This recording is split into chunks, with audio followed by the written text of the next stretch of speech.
Aasin askeleet alkoivat käydä raskaiksi.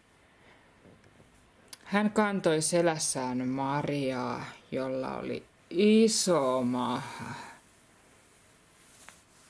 Maria oli viimeisillään raskaana.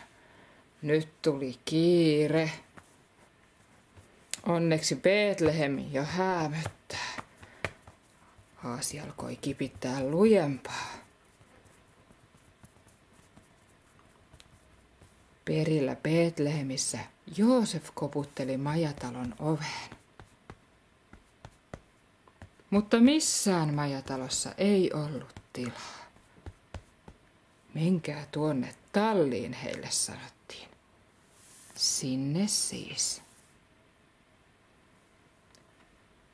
Tuli pimeä yö.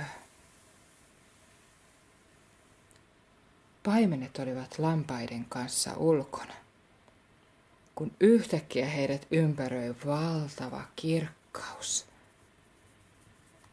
Heidän edessään oli Herran enkeli. Enkeli sanoi heille, älkää pelätkö, teille on tänään Daavidin kaupungissa syntynyt vapahtaja.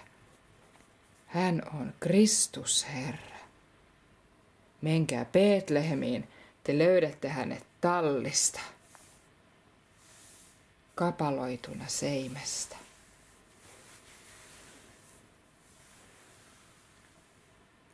Paimenet olivat hämmästyneitä, ja kun enkeli oli mennyt, he päättivät lähteä katsomaan.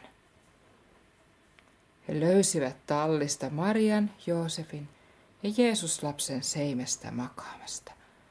Suuri kirkkaus täytti koko tallen. Ja taivaalle syttyi uusi tähti.